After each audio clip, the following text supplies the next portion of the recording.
Oh, you want to play psycho killer? Can I be the helpless victim? Cross your eyes and scream, man. Scream for your life.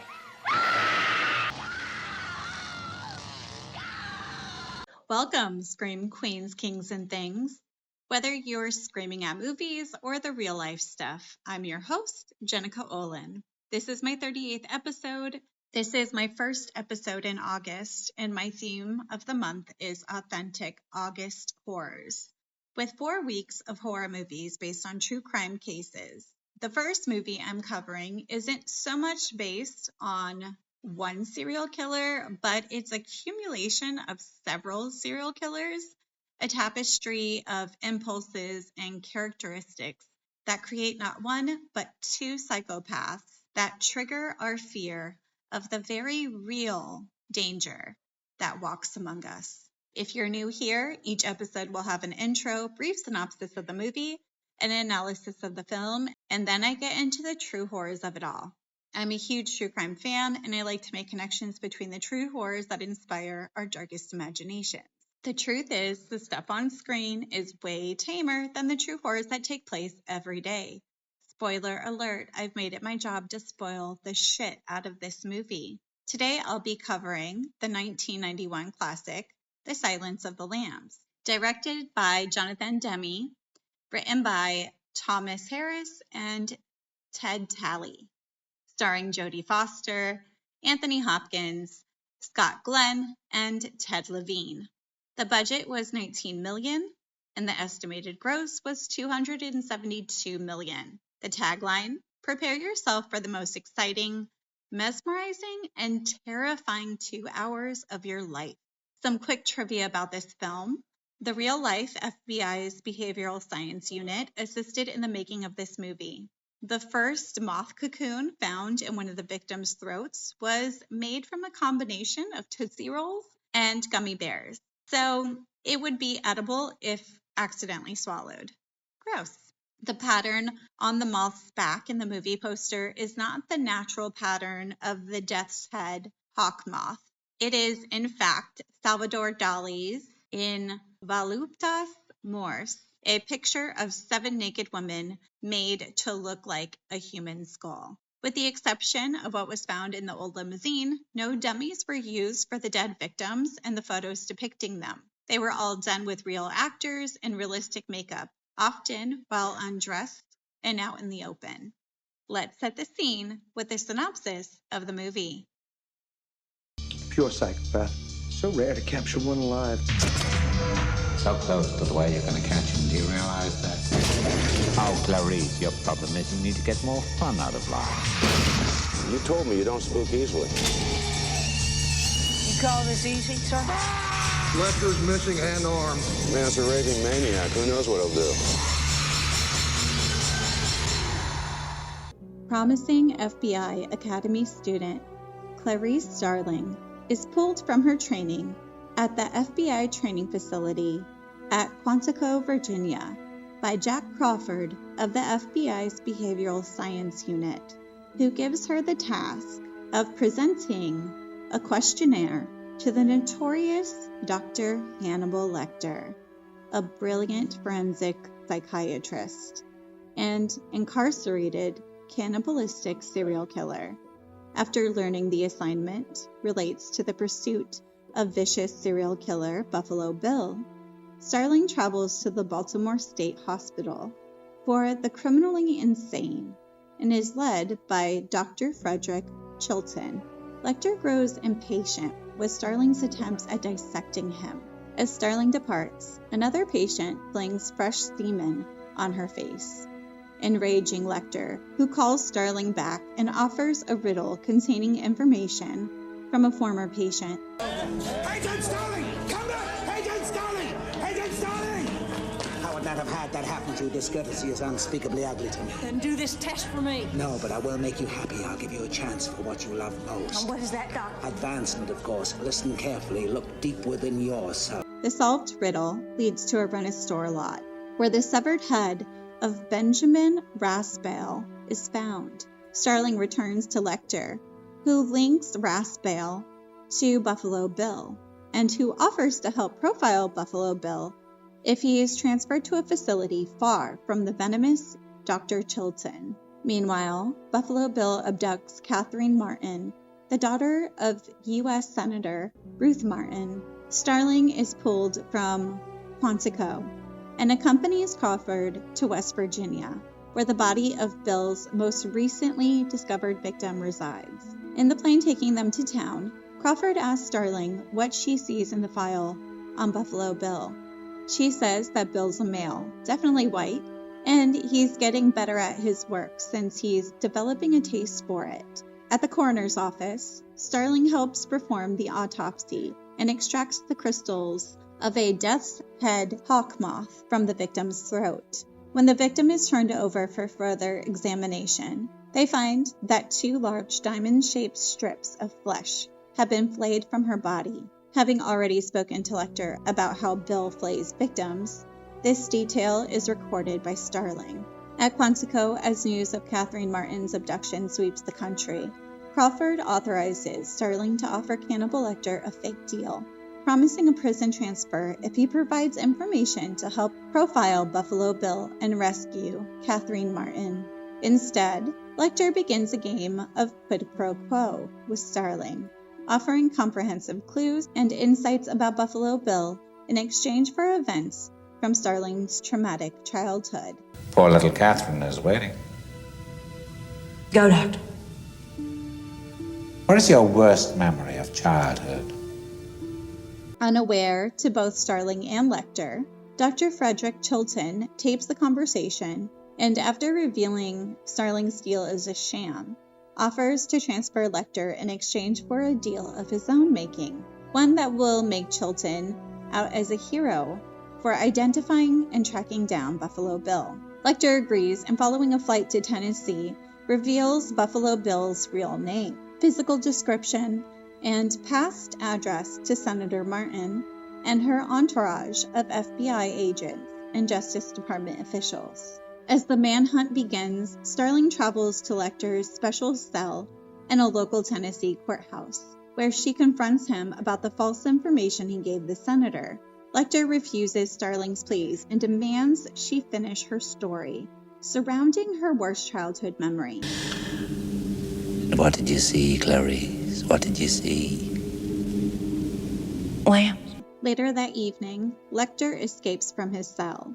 The local police storm the floor, discovering one guard barely alive and the other disemboweled and strung up on the bars of Lecter's cage like an angel. Paramedics transport the survivor in an ambulance and speed off while the SWAT team searches the building for Lecter.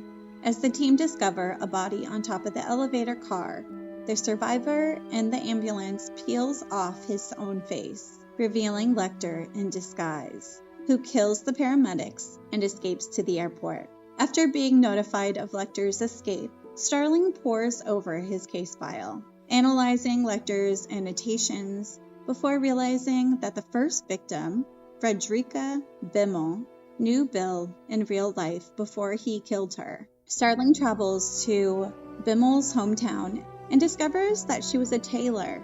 Realizing that Buffalo Bill is a tailor fashioning a women's suit of real skin, she telephones Crawford, who's already on the way to make an arrest.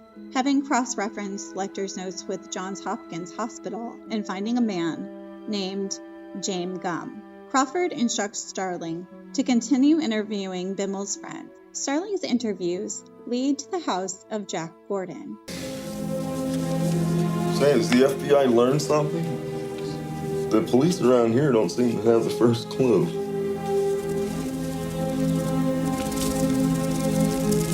Whom Starling soon realizes is actually Gum, and draws her weapon just as Gum disappears into his basement.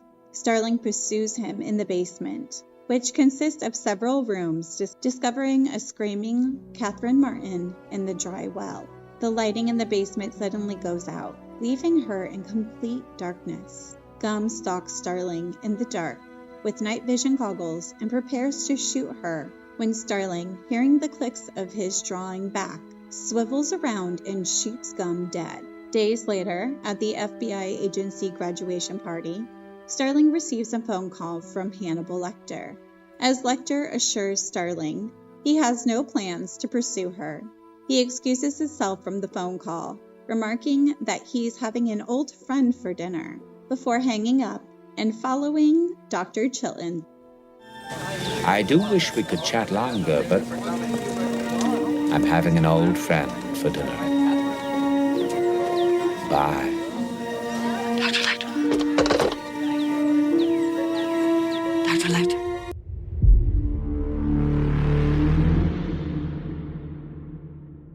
So now it's time to talk horror, and today my guest is Aaron Lee from American Party Machine.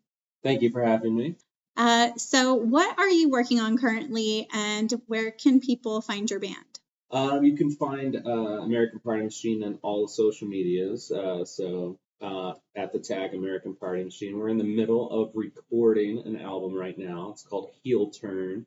We're a pro wrestling themed party metal band. So it's all costumed, all character, very over the top. And we've been writing, recording these songs for a few years now. Excited to get them out finally. Yeah, you guys are super fun to watch on stage. Always very gimmicky with props and things like that. Oh yeah, you're more than likely gonna see somebody like go through a table, get hit with a chair. Standard affair. Yeah, fun. Yeah, a lot of fun. There's enough bands taking themselves seriously out there. Yeah, we need comic relief. We need that kind of thing. That's what I'm here for. So today we are here to talk about the movie Silence of the Lambs. And I'm just going to start out with some of the themes. The first theme I have on here is power and control. Mm-hmm. At its core, the film is about the struggle of dominance between killers and victims, men and women, institutions, and individuals. So it's got all those layers. Absolutely, and you definitely see it on multiple facets for sure. The power struggle. Just the whole story of Agent Starling alone, and that's it's core to the story, but it almost fades to the background a little bit. Her personally. Mm-hmm. Yeah, Hannibal Lecter, he exerts intellectual control over everyone. Yes. He's a monster. Oh, in the opening, well, it's not the opening sequence, but the first time you see him when she goes down for the first time, it's immediately so gripping and so captivating, like just his mannerisms and his way of speaking, and then you looking into it about how he made the choice not to blink. He only blinks a few times. It's pointed when he's not actually speaking, and apparently that's a method of control and dominance in conversation. So yeah. And as you say that, I'm thinking about how I would blink looking at you. I'm like, like right now, I'm really very hyper aware of my blinking. Yeah. Have a staring contest. Yeah. I already fold. Yeah, he compared it to lizards. So reptiles are they blink when they want to blink. They don't have to blink. Yeah. There was a lot of really purposeful things when it came to eye contact and where the camera was filming from. So a lot of times it was a side profile whenever it was a man talking. Okay. And then whenever it was Agent Starling, it was kind of head on. And that was to get you to connect with Agent Starling more than the others. I do think I did notice that. That's cool. I'll have to go back and watch that. I do notice when she's talking to Hannibal directly, how you almost get mirrored images of each other. It's very tight on their faces, and you're getting very point of view of what they're going through. And I think that makes it so unsettling that first time that they encounter, because he is in your face. He is very intense. It gives me the creeps still. I've seen it 300 times, but that scene still gets me. Also, with power, something I noticed with him is that, as intellectual and domineering and all these things that he is, he likes to mess with people, and he turns sexual a lot of times in the conversation, and it seems to see if he can put them at an unease or something.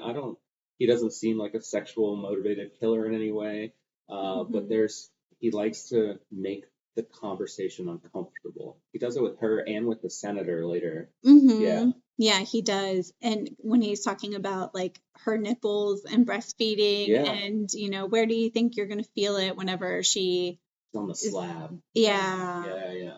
Like, that's such a fucked up, like, Oh, unbelievable. weird thing to, like, you don't think about how your visceral reaction is going to be when your loved one, especially your child, that, like, if you're the mother, you held that baby for 9 months. Yeah. Like, I mean, there is going to be a part of you, I'm sure.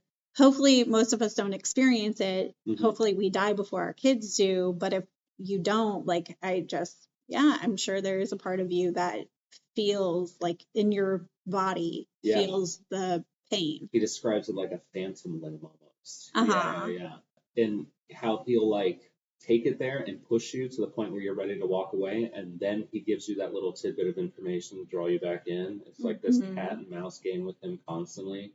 I just find that so like gripping and very interesting. Yeah. He's very abusive in that way, where he's like, you know what, you're going to take whatever mental abuse I'm giving you because there's something you want from me. Exactly. And it's the power. He's only going to give it away in crumbs, and he's going to make you earn it for sure. Yeah. And, him and Starling, they have this really complicated relationship when it comes to that. And she calls him out on some of his shit. Yeah. And he gets a respect for her because of that. When he makes the one sexual comment, like, do you think he fantasizes about you? And she's like, that's something Minx would say. Yeah. That's juvenile, basically. Yeah. Mm-hmm. When she first sits down and Miggs makes that Yeah, Miggs. I saw him get Minx. I said there, It's like okay. Miggs, whatever his name is. I'm not gonna. I don't know the language issues, but I'm not gonna make the comment. But he makes the comment to her as she passes by, and Hannibal, the first thing that he actually addresses with her is like, "What did Miggs say to you?" And it's almost like a test. Does she have the fortitude to stare me in the face and repeat that? And she doesn't blink. Mm-hmm. She repeats it, matter of fact. It doesn't bother her at all, and I think that does earn her that first little sprinkle of respect to continue the conversation. Mm-hmm. And I don't want to skip ahead too far, but it just makes me think, like, when he does eventually escape, she's not worried that he's going to come after her. No. Yeah, that's true. She's like, he would see it as a sign of disrespect to come after me. Yeah. I think out of all the characters that he interacts with, she's like the one that he seems to have some kind of mutual understanding and respect for. Yeah. Mm-hmm. Her fortitude wins him over. Yeah. Yeah. And he also sees that, like, she's coming back without clearance. Yeah. Like, she's coming and kind of taking it upon herself, and he makes the comment, they're gonna think we're in love. Yeah. That was a really funny line. Yeah. And even when she like misleads him and kind of switches the power dynamic and lies to him about the deal with the senator, when he goes through and he goes through the deal, finds out it's fake, and then he says, "Oh, Anthrax Island, that was a really good touch. Was that yours?" And she's like, "Yeah, that was me. I thought you'd appreciate that." Like, she's playing these like puzzled games with him too. Yeah. And I like that dynamic there. Mm-hmm. Yeah. And she's actually able to follow those breadcrumbs that he's leading her to. Other people will they take him literal. Yes, yeah. The Lewis Friend name drop alone is like they start searching for a Lewis Friend. He gave us a name, but she knows he's not going to make it that easy. No. She finds the anagram. She really digs into it.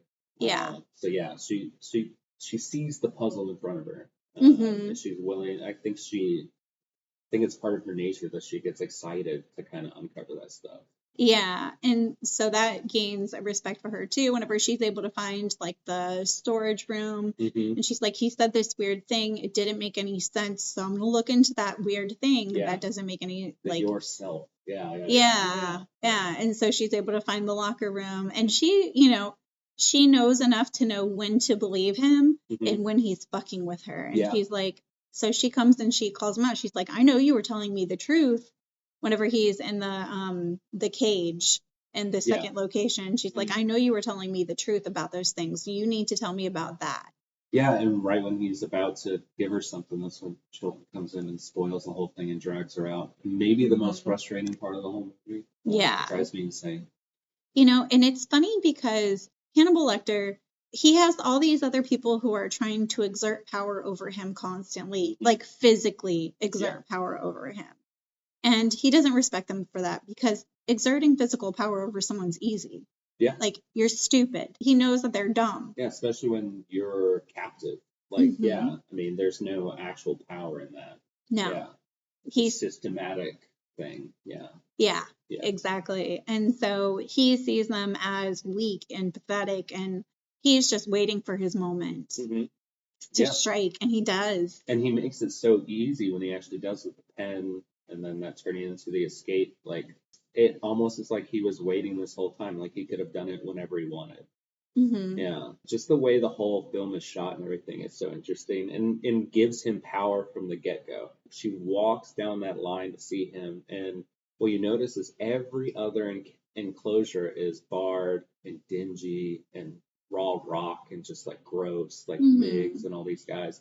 And then you have this sterile glass enclosure. Everything is clean. That's clearly on purpose. I mean, obviously, maybe he needs more maximum security than most, but there'd be no reason that he's living in a more sterile environment. And I think that's like automatically, as a viewer, you're seeing him on this power pedestal. It's well lit and everything like that. Yeah.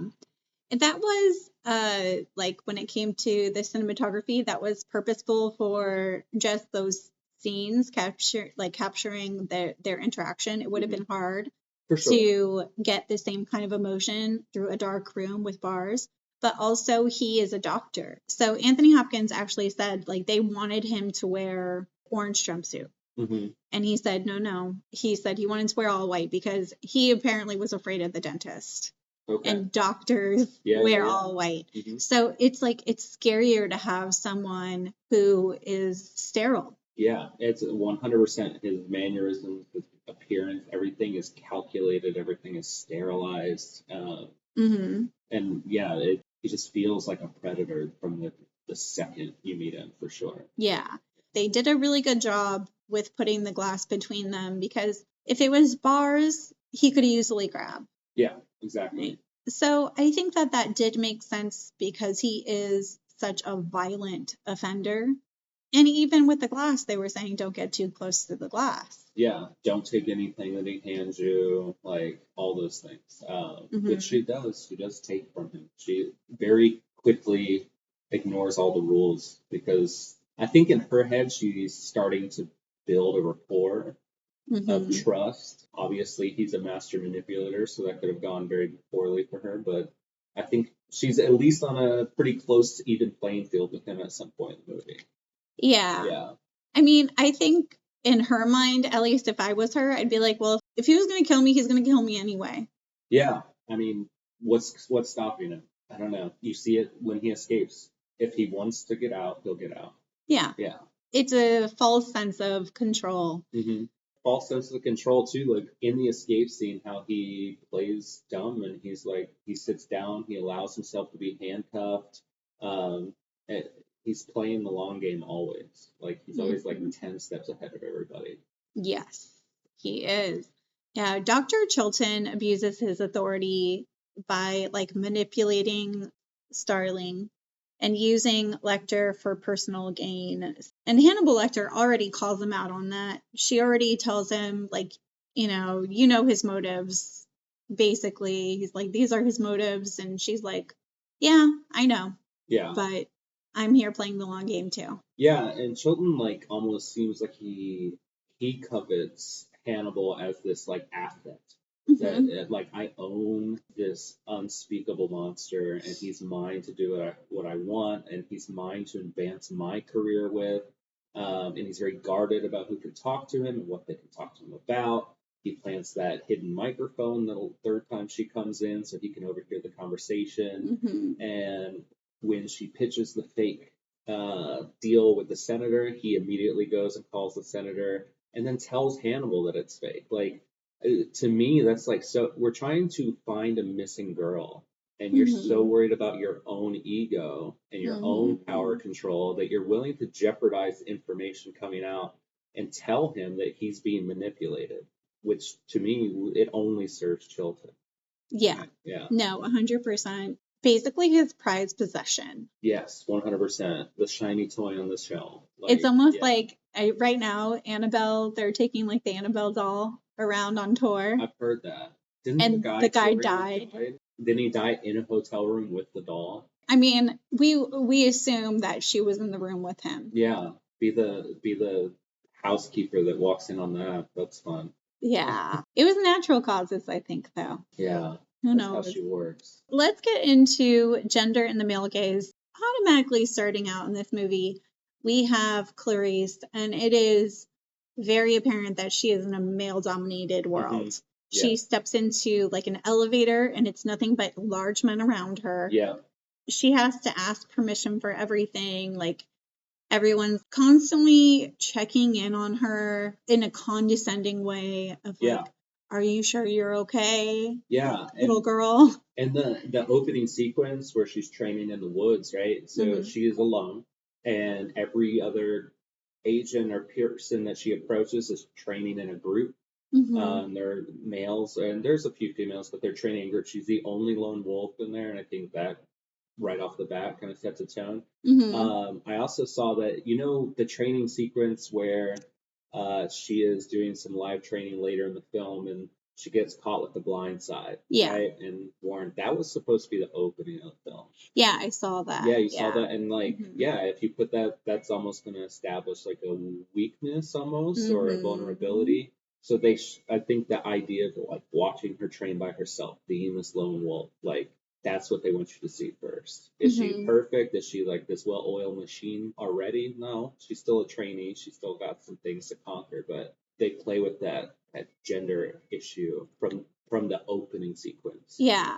Well, I guess so. Jodie Foster that plays Clarice, she's the one, she did not want that scene to be the beginning scene. I guess she had asked them to move it, or she wanted it eliminated altogether. She's like, so many movies have already done this scene. Like, this is not original. We could do something better. But it also did make her look weak. And she's like, this isn't what my character should be portrayed as. I do think it kind of comes back into play later in the film, though, about not checking her blind side.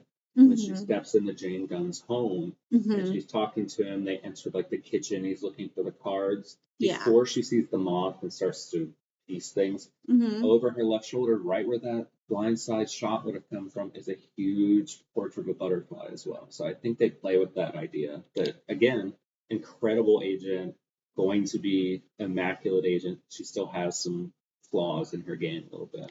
But yeah, she's a trainee. Yeah, right? exactly. So you're seeing her learn on the fly, basically. Yeah, and just diving a little bit into the book that it's based on, the Jane Gunn, like in the movie, she's following some leads, clearing some things, and kind of happens upon him, right?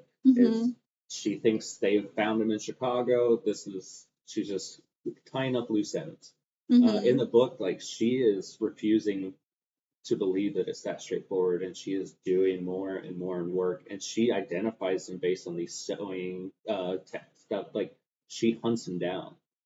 So I thought that was an interesting change too. But I mean, I do love the dynamic and how it's set up about the knock at the door where it's spliced together with the FBI raid, and then you find out they're different spots. That was such a, like, the cinematography, the editing, everything was amazing when it came to that. I mean, it just, like, it really amps up the suspense. Yeah, because one, the suspense is so high because you're like, they got him, they're about to raid this, they're about to walk right through this door and take him, and then when the door opens and it's her, you're like, oh no, they're in the wrong place. She's with him alone and she has no idea it's him. That makes it amps it up 10 notches at that point. Everything in that is so beautifully done. Yeah, I think that there is a little bit of that dynamic interjected into here when it comes to she's still searching for the killer, because she calls up Crawford and she says, I don't think you guys have the right place. she says something about she doesn't think it's that person, and she does mention like the sewing. This is why he's taking women who are bigger, because he wants to sew their skin together. He's making like a skin suit. She starts sew pattern of the first victim's dress. Yeah. And so she's starting to put it together. I didn't read the book, but I still don't think she knows what she's doing exactly. Yeah, that's fair. Yeah. I think she thinks that they are not going in the right direction. There's intuition, at least. Yeah. Yes. And she's the first one that's like, I'm not going to just trust what Hannibal says at face value. Yeah. For sure. But I don't think she feels like she's going to run into the killer. No. Like, she's not trying to find the killer by herself. It's interesting, the dynamic when they do meet. And like, because he's not an easily hidden monster, right? Like, even when he's being normal, he can't help himself. When she starts to question him, and he immediately says, "Oh, was she a big old fat person?" Like, you can see him like salivating over that almost. And you, the viewer, knowing it's him, like, you're just like, "Oh no!" Like, the whole time, the dread builds. Yeah. His mannerisms, everything. He was so creepy. I mean, every person, every actor, actress in this movie did their research. They all either worked with police officers side by side. When it came to Hopkins, he actually he researched serial killers. Like, he went to prisons, he talked to serial killers, all that kind of stuff. Yeah. He even like sat in cases of like really brutal murders. Wow. He was doing his research into what a serial killer would be, look like, act like. And even Ted Levine, he also did research into serial killers and their mannerisms and things like that. I mean, there's a reason why this feels so realistic. Yeah. And I get deep into the serial killer true crime world as well. So I have a question that we can ponder if you indulge me. Yeah. Jane Gum, Buffalo Bill. Do you see him as a purely organized killer or an unorganized killer? Ooh. Because he seems to have elements of both. He's very calculated. He has a plan. He stalks his victims, and he leaves clues, all these things like that. But I don't know. He does feel like he's just got a compulsion that he can't help too. So and nothing about he's not tidy. His place is disgusting. So he kind of toes both to me. Like, his methods feel very organized. I think he's more organized than unorganized when it comes to those things, but he is also impulsive. Like, when it came to his killing his lover, that was over jealousy. And he's got elements of both, but I think he is more calculated. He is more organized because, I mean, he's growing these moths that are extremely hard to do. Like, they were talking about the moth where it originated from. I think they said somewhere in Africa. Yeah, I believe so, yeah. And they were like, someone really loved this guy. Yeah. Because you have to have like a certain environment for them to thrive. Yeah. And so that just shows how much care he puts into every little detail. He's meticulous in how he keeps them in the pit and starves them slowly so their skin's more elastic. What he does harvest, like, all of that stuff is just like so thought out. He's fascinating. You barely really see him in the film, and he's like this conglomeration of multiple killers himself. You see the Ted Bundy aspect in luring into the van. The Gary Heidnik in the pit. So I love the attention to the detail. Ed Gein with the making a skin suit. Absolutely, yeah. Crafting things out of skin. Yeah. It's and you only get like that tiny little glimpse when she opens the door of the skin suit. It's like just in the background. They don't focus on it. You'd miss it if you weren't looking for it. Yeah. It is horrifying. Yeah. When I was doing research too, even like the hair that he wears in his dance scene is like the hair of one of his victims. Yeah, you can see the scalp around it. Yeah. And the dance scene apparently he pushed for that big time, especially the tucking aspect of it, that he thought that would really like put on screen who this person thinks he is. Mm-hmm. Yeah. And I know, speaking of we're still in kind of the gender topic here, and like the whole trans aspect of this, and how I think in the book it is very, very meticulously spoken out that he is not a trans person. He is somebody that is obsessed with transformation. Mm-hmm. When the movie came out, it kind of dials a lot of that back. It did get flack even back in 1990 for feeling transphobic, like this guy is evil or mean or violent because he's trans. But I think the book did a much better job at like spelling out like he's disordered and he is obsessed with transformation. He's not actually trans in any way. So Ted Levine developed his character by reading profiles of serial killers. Since Gump was a cross-dresser, he went to a few trans bars and interviewed some patrons, is what I found. There's also, Clarice says, people who are trans aren't, like, she even makes a comment. She's like, they're not violent. They're very docile, all these things. And then Lecter responds to her and he says, well, he's not trans. Yeah, they do touch upon it. Yeah.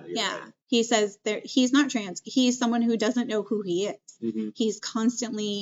He's like a chameleon. Yeah. Constantly, he doesn't say that word, I don't think, but that's what I'm saying. Well, I think like the butterfly and the moths are so symbolic of everything because he's looking for this transformation, whatever it may be. And even that kind of the transformation idea even bleeds into Red Dragon, which is part of the cinematic universe, about the idea of transforming into something more from the killer's perspective.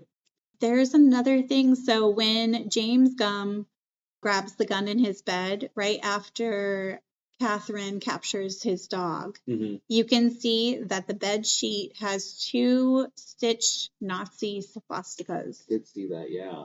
So they've got, and then sometime after that, there's yet another swastika half hidden by a picture on the wall showing another layer of the killer's character. The production design team made sure that the house was littered with memorabilia from many different places and organizations, indicating that Gump has such an identity disorder that he has tried to be part of many walks of life and ideologies just to find a place where he fits in. Yeah, I believe there's like almost like a white supremacy like propaganda poster on the wall at one point too with a swastika. Yeah, there's definitely identity crisis, and if we can tie that to some true crime that's local to us a little bit, the Pulse shooter was this kid that he pledged allegiance to about 1,000 different hate or radicalized groups online because he was just looking for something that was going to stick. Yeah. He didn't know what it was going to be, but sometimes it was rival terrorist cells, right, that he was pledging. And it's just like trying on different hats and seeing what fits. And that kind of feels like the same thing going on with James Gunn here. Yeah. I didn't even realize that. I knew that guy was like extremely complicated. It didn't make sense. He would frequent the Pulse nightclub. Yeah. But then he was also homophobic. I don't know. There was like he was a part of a lot of different groups. I remember hearing that, but I wasn't sure how many different groups. And ahead of its time, like just dealing with the kind of trans issues and things like that. It was not something, even in 1990, that was mainstream, that's for sure. And in horror, we've seen that trope used, where it's like, the sleepaway camp reveal, these things, like, where it is like seen as something deviant or wrong or something like that, or some kind of basis for this violence. So I do appreciate how they like separate it.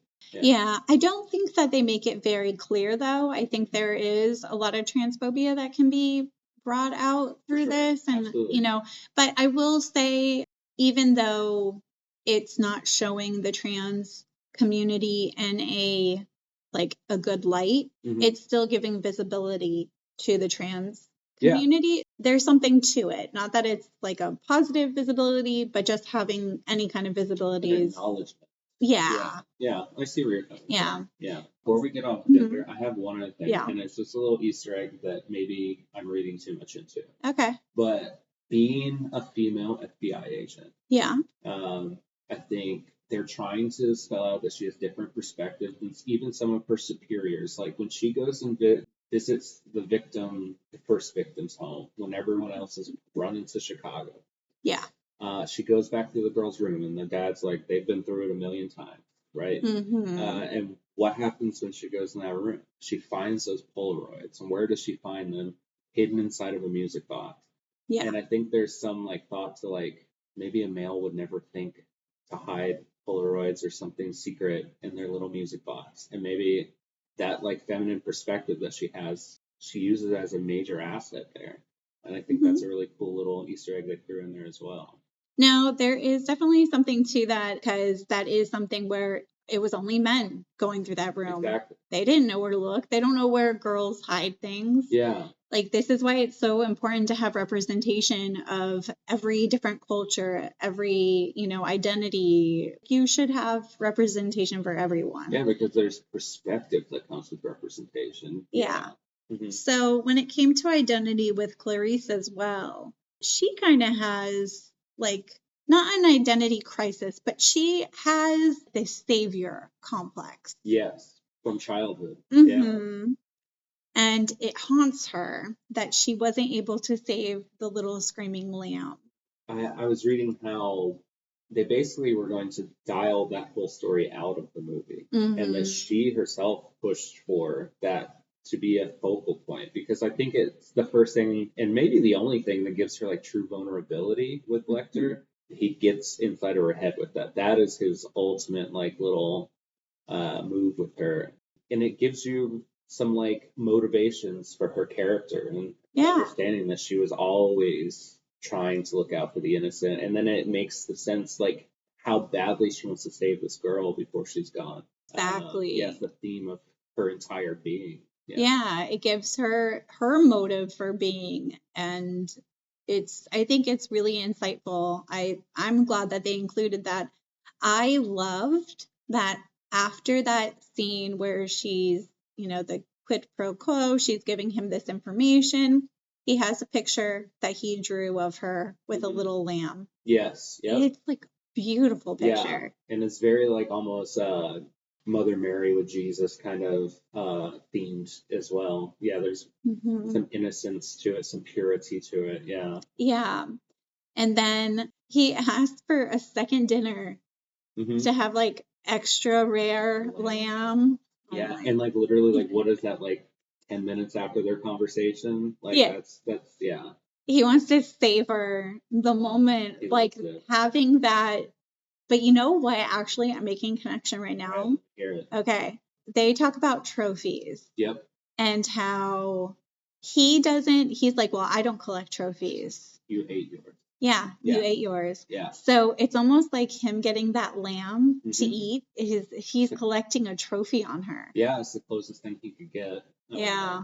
And yeah, I think he is proud of himself for dragging that out of her. That is his ultimate win with her, I think. Yeah. Because they're on a pretty level playing ground for most of their interactions. I think she walked in, she's scared to death when she walks in and meets him, but she holds her ground the whole time. And I think she does such a brilliant job of like playing that as well, like that muted fear. You know that he smells it on her, but she's not going to show it anymore. I mean, literally smells it. Oh yeah. He talks about the soap that she uses and the perfume that she sometimes wears, but not. And then she's cut, and he's like, "Oh, you stopped bleeding." Yeah, crazy. And that's such an interesting like piece that like they just kind of brush on his like psychological power. He just through talking to Miggs convinced him to swallow his own tongue. Yeah. He's dangerous through a wall. He can kill you. That's terrifying. Mental warfare. Yes, for sure. That is scarier, but that's the whole like power dynamic, and these FBI agents, and they are exerting the physical power, but he doesn't respect them because that doesn't mean anything. Yeah, even like when she tries to give him the questionnaire, he's like, "You're trying to dissect me with this blunt tool." Like he's like, "You can come in with all this like FBI force, and it means nothing to me. He can work circles around all of it." Yeah. And when he says that to her, I was just watching something about this, where he said this blunt little tool, and he does like a little accent, and he improvised that. Yeah. And I think that's such a cool little dynamics that he adds there. Yeah, and then he says something about like the last person that challenged me, I like a census person, like I ate their liver with some Lava beans. yeah. Chianti. Yes. And then he makes the sound. Oh yeah. But it's my skin crawl. Yeah. Yeah, it's like I don't even know. Yeah. Yeah. Yeah. Apparently that was improvised as well. Yeah. And I think in the book it's a different alcohol. He changed it to Chianti. Yeah. Yeah. It was. Yeah. He's just a brilliant actor, and when it came to everything he put into that character, he did such an amazing job. And it's become undoubtedly his defining role for a career that's gone 5 decades at this point. And he's going to be Hannibal Lecter so big eyes, and he wasn't even the first one to portray Hannibal Lecter. And if you watch Manhunter, you know, the adaptation of Red Dragon in the, I think of the, let me say late 70s, early 80s, Manhunter came out, I'm not sure. And they had a different actor portraying Lecter, and there are some similar mannerisms, but Anthony Hopkins just dials it up 1,000 degrees. And you can just feel how researched it is. And like I've said it before, but every single person on this cast did their homework. Like they came prepared to play that role and be as authentic as possible. I feel like people don't put this it's so coveted. Yes. In a way that I don't think people find valuable anymore. Yeah, I mean, just the aspect of bringing in Johnny Douglas, famous FBI profiler.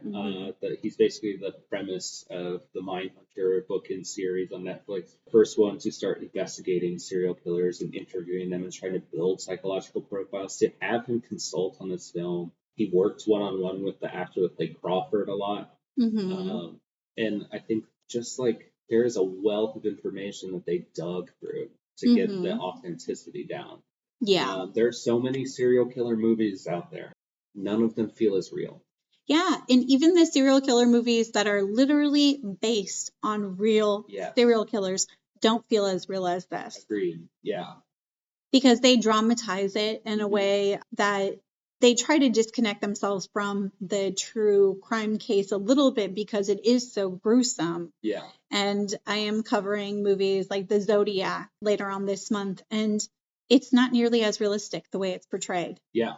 Yeah. And I mean, the Ted Bundy one is the biggest aspect, like the things they omitted and didn't talk about, because I'm like, I don't even know what narrative we're trying to make him feel less of a monster. I don't know. We're trying to make him sexy. Yeah. Okay. Exactly. He's hot. Yeah. It drives me insane. And how many Bundy adaptations have there been, you know? But you watch that Buffalo Bill scene where he abducts the girl in the van using the Bundy technique. My arm is broken. It is more real, more visceral than any of the actual Bundy stuff you've ever seen. Yeah. It feels like, I can see how easily that happened. And it's just like one tiny lapse in judgment. And you know what? As you're talking, I'm just thinking about how much we see of the victims in this movie. Yes. And in the other movies, we don't. Yeah. They do not humanize the victim. Or like they'll add narratives that I could rant about how much I hate the Dahmer series so much. Joining me would be the families of the victims, I'm sure. Yeah. Like they depicted him as being in that relationship. And that was just like completely fabricated. Like how insulting is that? Mm-hmm. Yeah. Right. They don't show at all that he was a necrophiliac. Yeah. This guy was way more fucked up and gross than anyone depicts him as. Yeah, same with Bundy. He was engaging in sex acts with body parts and things like that. Yeah. They don't know. They don't talk about it. Nope. Nice close up of Zac Efron being dreamy. Mm-hmm. Oh. I also appreciate that none of the killers are sexy in Silence of the Lambs. No, absolutely not. They are, we've got Buffalo Bill is extremely unsettling. He's unsettling. Like I said, like he is not a well-hidden monster. I feel like even people in his life would be like, yeah, he's weird. Like there's something wrong. Mm-hmm.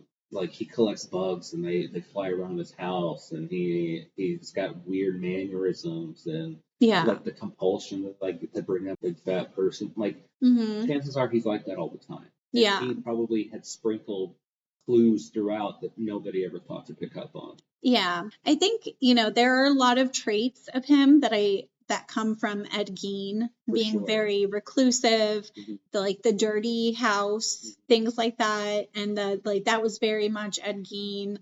Making things out of skin. Yeah, like those things were very much like him, but you know, we haven't really seen too much being. I think they are trying to make something right now about Ed Gein, Yeah. but it's hard to make him sexy.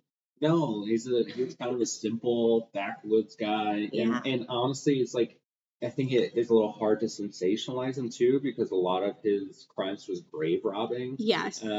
Which is like not as sexy as serial murder, you know. No. So yeah, he's just like a backwoods redneck that dug up and played with corpses, and I think Literally. yeah, Yeah. I think that's a little harder sell than the handsome lawyer in training and blah blah blah that we can sell that narrative, right? Yeah. No, 100%. Talked Bundy, we've talked Gein, even Gary Heidnik that had the pit in his basement, and that happened like 2 years before this film was made or this book was written. So, and then even a little bit of Ed Kemper. Yeah, I have that in my notes too. Yeah. Ed Kemper. Just in the sense of we're going to interview a serial killer to pick the brains of an ongoing serial killer. And Kemper loved the idea of toying with his investigators and kind of talking to them in riddles and things like that. So I think there's a lot of that as well. There is. I mean, it was those main four is really what it was based off of. And then there's also, I have a note in here about Hannibal Lecter. He was also based off a convicted murderer. His name was Alfredo Ballí Treviño, a Mexican doctor that was convicted of murder whom Thomas Harris met while interviewing another prisoner. Treviño was polite, intelligent, and charismatic, just like Lecter. Okay. Someone that was just for Hannibal Lecter, not for Buffalo Bill. I do find the name Buffalo Bill very funny.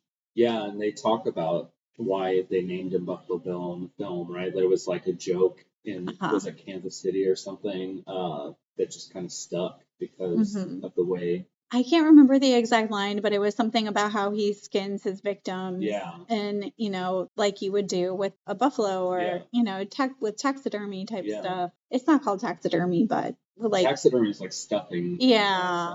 Yeah, but the taking of the hide. That kind of practice is something you would do with a buffalo. Yeah. So it is a really funny name that they give him. And it's actually, I mean, whenever we name serial killers and stuff like that, like no one's very clever. No, and a lot of them hate the names they're given. So there's a theme of like the monster within. Rather than external monsters, the film explores evil as internal and human. This is very much like a true crime based movie, even though it's not based on a specific crime. It's like it's not based on a specific crime, but it's like the greatest true crime movie of all time somehow still. It is. Yeah. It's just the way it explores the system and mechanisms of true crime is like so unrivaled. And you're talking about the monster within, and I don't think it's necessarily mutually exclusive to just the killers in this movie either. Like Chilton is a monster.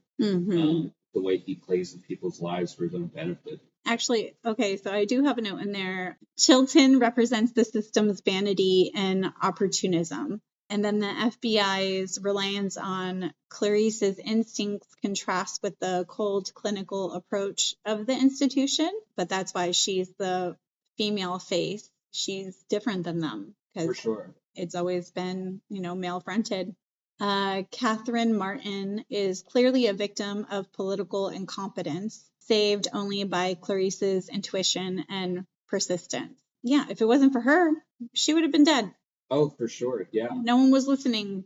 And Senator Martin, right? Like, this is somebody, you know, that she's a U.S. senator. She's probably used to having all the power in the world, and that little interaction with Hannibal, like, he undresses her.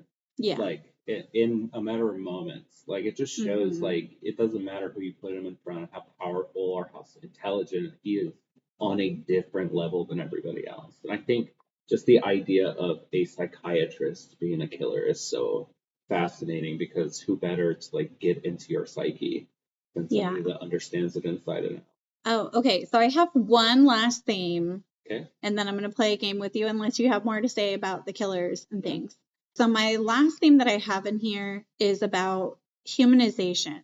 And this movie does a really good job being able to humanize the victims. Like we have this Senator, Ruth Martin, and she goes on television and she is pleading for her daughter's life and she's showing pictures. Saying her name over and over. Yeah, they even like remark on it as the FBI is watching it. Yeah. Clarice adds that the Senator's represents her daughter using the name could influence her kidnapper to see her daughter as a person instead of just an object or a thing. Even as the viewer, we don't see the victim as a person because then it's so much harder for us to, it's harder for us to process. For sure. It's easier to focus on the killer and to glamorize these villains, these monsters, than to connect with the person that was affected. It's so much more, it's much scarier.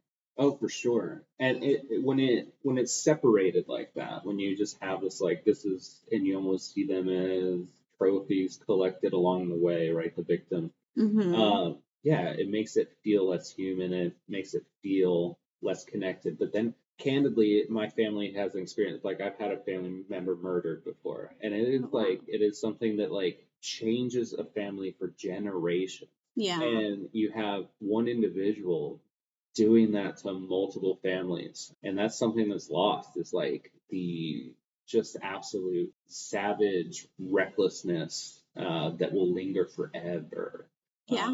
He'll go, like the killer will go on trial, he'll face punishment, all those things.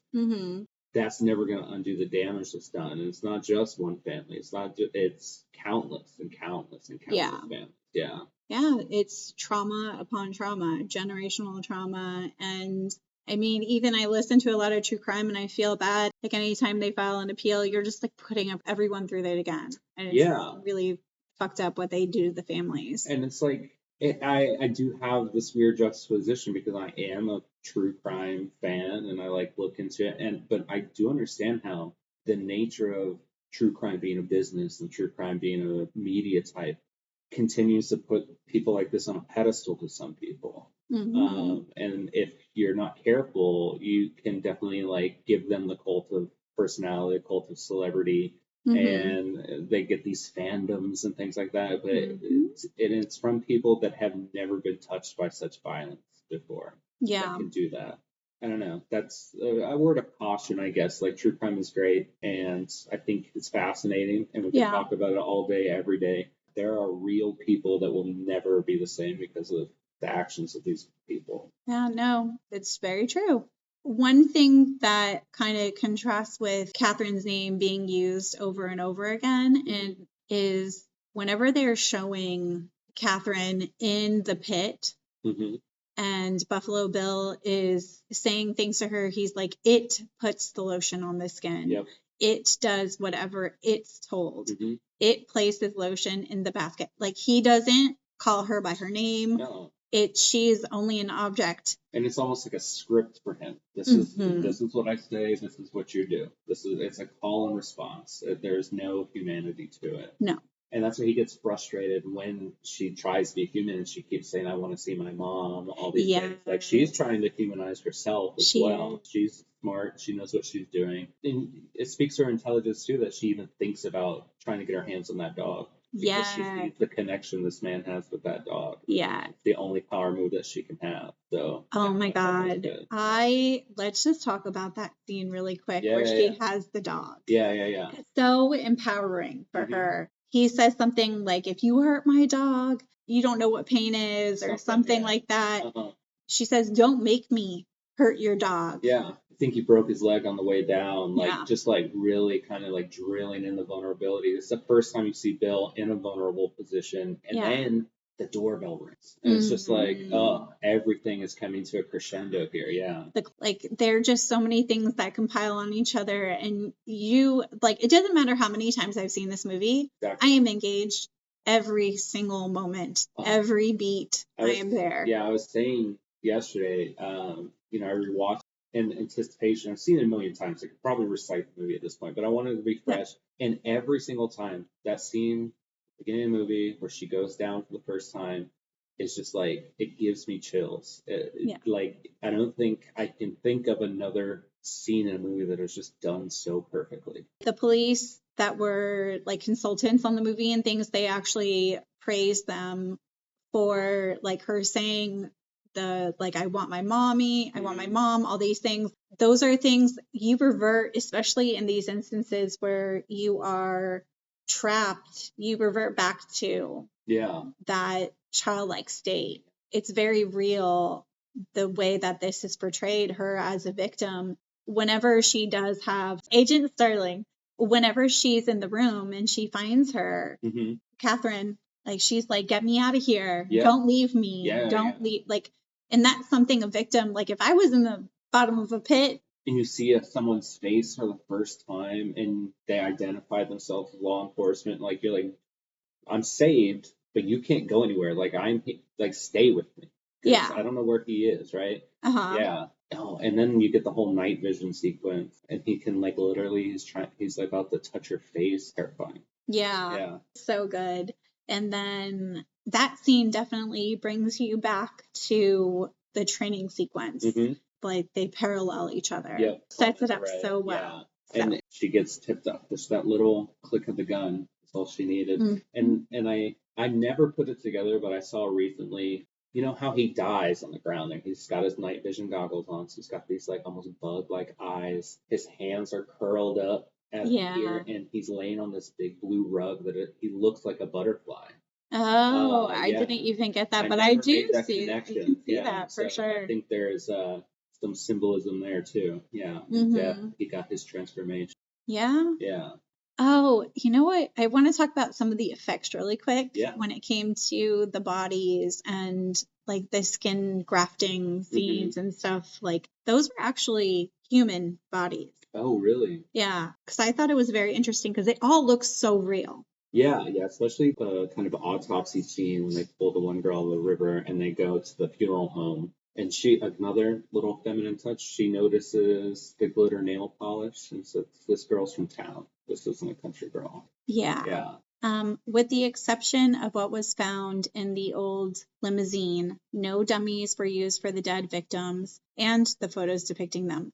They were all done with real actors in realistic makeup, often while undressed and out in the open. So that woman that we saw in the autopsy scene, that was a person just made to look like that with, like, practical effects. And I think they do a good job of kind of, like, showing it to you in glimpses instead of giving you the full effects. The one kind of shot of full body you get is when they flip and see the cut patterns on her back are different. Yeah, I think they did a really good job with practical effects in general. I think that's my ultimate takeaway of what separates this from other horror or true crime or whatever it is, with, like, the meticulous nature of the attention to detail. Yeah.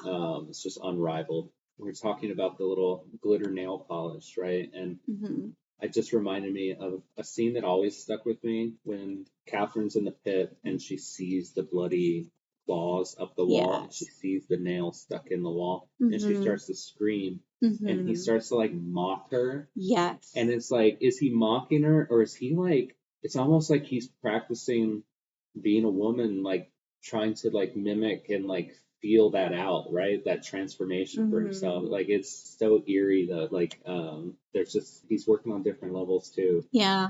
I almost saw it as he's kind of mocking her, but then also, you know how we have those, we have mirror neurons. And so it's like, is he just trying to mirror her to, like, what you're saying, like, trying to pick up on her mannerisms so he could eventually take on her identity. Yeah, in a way, like, he's trying to become this amalgamation of all his victims, right? And just take pieces literally and figuratively. Let's talk about the ending really quick. So we've got Hannibal Lecter. He's out free. He's on the beach where he always wanted to be. drawn a picture of Florence in his cell. Yes, you're right. I could it be is. wrong. I know that maybe he's in Florence in the sequel, but I think that scene's in Florence as well. I think that you're right. I remember saying something about that. I believe you. Okay. Don't fact check. I mean, that last shot is so brilliantly done. You know, you see these two monsters Yes. that are going to be up against each other at the end. Yeah. If you watch the sequels, you kind of get some clarity of Chilton's fate, but yeah, just he is the ultimate bad guy in this movie. It's weird in a movie full of literal serial killing monsters. Like, he turns your stomach. You hate him. You want to see him harmed by the end of this film. Yeah. And then you just have Hannibal back in his like habitat, and he's hunting again, and he's stalking from the shadows, but like hiding in plain view. You would think that Chilton will be able to recognize him. When he wants to be seen, he'll come out and be seen. Exactly. But he knows how to blend in. He knows like everything we've said. Like when he's caught, he's giving himself up. I just like the audacity of him that like he needed to bookend the story with Clarice. Like he needed to tell her that he's out there, that he's going to continue what he's doing with his little remark that he's having a friend for dinner. Okay, it's thinly veiled. I'm going to eat this guy's face. Yeah. But yeah, it's the cat and mouse game is still there. Kind of his like little farewell. Yeah, it sets you up. So basically, this is a bracket style game where you will have 8 different choices. There are 2 choices at a time, and you have to eliminate one of them until we get to your final ultimate Scream Queen. I'm going to start. There are cards and everything. I was a teacher. That's true. So am I. Yeah, for a long time. So I can't, it's really hard to get rid of it. So I'm going to start with Heather Langenkamp. Okay. Or Barbara Carrington. I'm a huge Nightmare fan, so I'm going to go Heather. Okay, so sorry, Barbara. You're done. Barbara, get out of here. Yeah. The only problem I have with Heather being a Scream Queen, it's not really a problem. Did she play in anything else besides A Nightmare? I guess that's fair. I mean, she's in multiple of them. Yeah. Including playing herself in one. Yeah. So, yeah, I don't know if she's in other franchises, but, I mean, the one that she is a Scream Queen for is pretty iconic. Yeah. It is. I will give it to her. She is a Scream Queen, and she is an amazing final girl. All right, the next 2 I'm going to give you are Jamie Lee Curtis or Winona Ryder. Ooh. I mean, listen, Winona Ryder's like my first love in life as a small boy. Like, I was obsessed. But to me, like, it's going to be hard to dethrone Jamie Lee Curtis as the Scream Queen to me. Like, Halloween 78 is my favorite horror movie of all time. You have Prom Night, you have, and I'm such a Carpenter nerd, The Fog. So yeah, I gotta go Jamie Lee Curtis. She's gonna be hard to unseat in this bracket for me. I have some newer Scream Queens for you to kind of chew over. Neve Campbell or Mia Goth. See, I didn't think that this would be as close as, like, in my head, I was like, obviously Neve Campbell, but Mia Goth is building quite the resume. She is. I really love the Suspiria remake. Huge fan. And while Maxine was a little disappointing for me, the entire franchise, Pearl is brilliant. Yeah. I'm sure people are going to hate me for this, but I'm going Mia Goth. Give me Mia Goth. I'm going to say the acting chops of Mia Goth. Oh, yeah. She is, and she's got an amazing scream. And I will tell you, I appreciate the fact that she isn't just a final girl. She also plays a villain. For me, a Scream Queen is not a final girl. And so that's where our difference is going to be, and that's why we're more kick-ass. So people know. Yeah. Sophie Thatcher or Jenna Ortega. Jenna Ortega, she kind of feels like she's in like a lot of horror-adjacent things, right? Like Wednesday and Beetlejuice, and but she's in the Scream franchise. I'm calling her my remake queen because she's not in too many originals. Yeah. She was recently in Death of a Unicorn, which I haven't seen yet. And Sophie Thatcher's like just kind of exploding. I was seen in the past, I guess it's been 5 or 6 years since Yellow Jackets came out, right? Yeah. Yeah. She was in Companion, Heretic. She was in Boogeyman, which she plays a really good role in that too, if you saw it. I'm a huge Stephen King guy. And having read the story, and I had very low expectations of the film, and it blew me away. I thought it was so well done. She has a good yell. I wouldn't say scream. She has got a very powerful demeanor about her. Yes. Like, it starts, and maybe I'm painted that way because I watch Yellow Jackets, and she's very strong-willed, like, doesn't take shit from anybody. She's a stubborn bitch. Yeah, straight up. And in Heretic, she outsmarts him. Yeah, I'm going with Thatcher, for sure. I agree. Yeah. I agree with this choice. All right. You're going to compare Heather Langenkamp to Jamie Lee Curtis. It's Who Jamie would Lee. win? It's Jamie Lee Curtis. Okay. As I said, she was kind of one note in the horror genre. And her one note was a very high note. Yeah. And we will never forget her. But she... I do love... For some reason, I don't know why it gives her extra points to me, but like in New Nightmare, kind of a different dynamic than most of them have.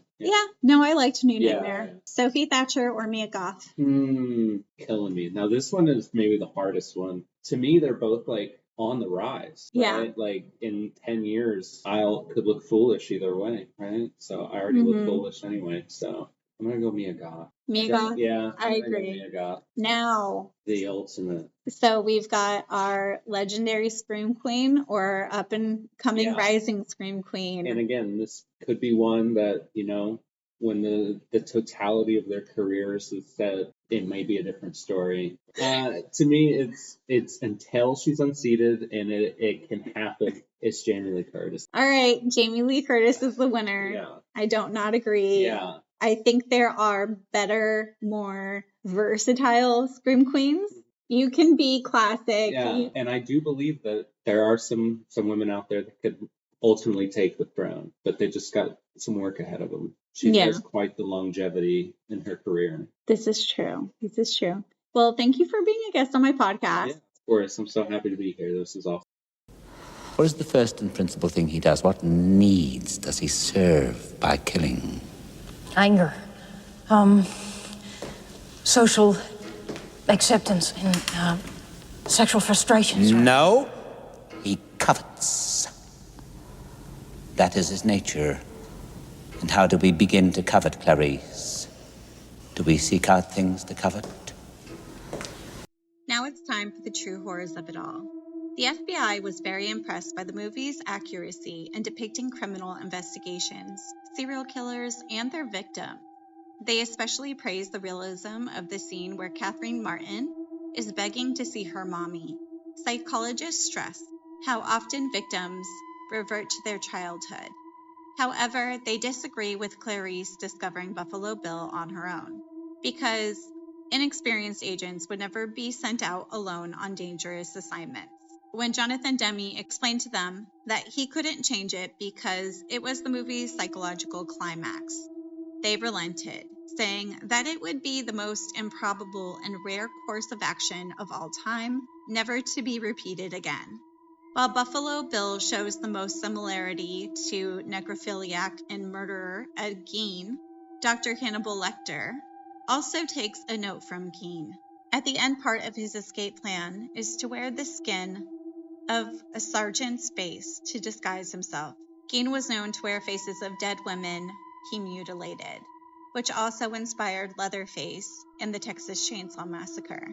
The scene where Buffalo Bill traps Catherine Martin is inspired by Ted Bundy. In the movie scene, Buffalo Bill, aka James Gum, pretends to be a crippled person trying to move a couch in a street where he knows Catherine Martin happens to be watching.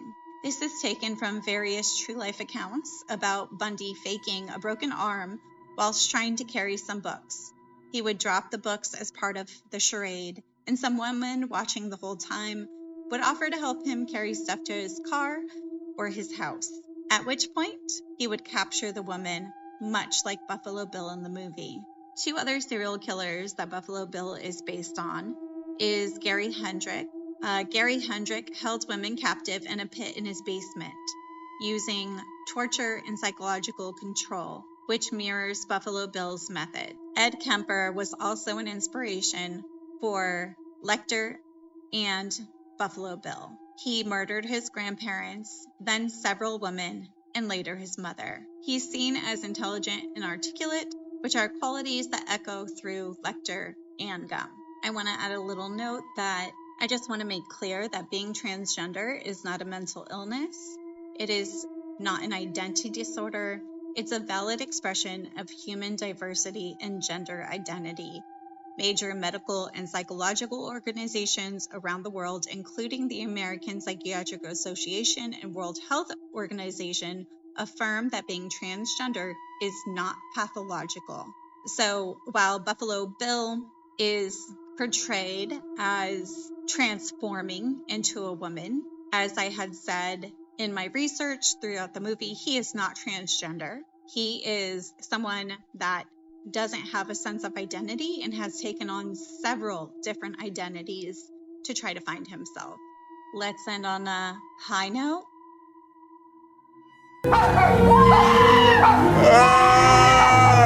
Weekly horror update. This Friday, Weapons is going to be in theaters. I will be seeing it Thursday and creating a review for that. I'm very excited. All the hype around this movie. I really think it's going to live up to it from everything I've seen so far. Tim Burton's Corpse Bride is now 20 years old, and that makes me feel very old. But there's also a Monster High doll after the Corpse Bride, and it looks amazing. I don't know how to get my hands on this doll, but I really want it. Meta Slasher sequel, Mutilator 2, is now on VOD. I saw this movie at a convention, and I would say it's definitely worth a watch, especially if you're a fan of the first one. This is a weekly podcast with new episodes out every Thursday. All the research, writing, and audio is done by yours truly. This is a one-woman show, and I'm doing my very best. Please rate, review, and subscribe wherever you listen. It really means a lot.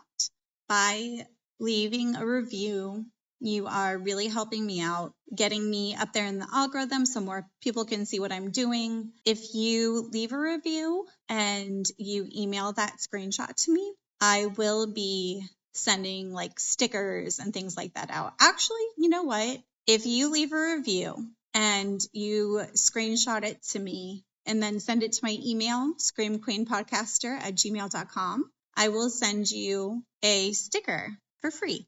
You can find me on Instagram at Scream Queen Podcaster, Blue Sky at Scream Queen Podcast, TikTok at Scream Queen Podcast, and there's a link tree that will take you to my YouTube and Facebook page as well. Remember, don't make deals with monsters, real or imaginary.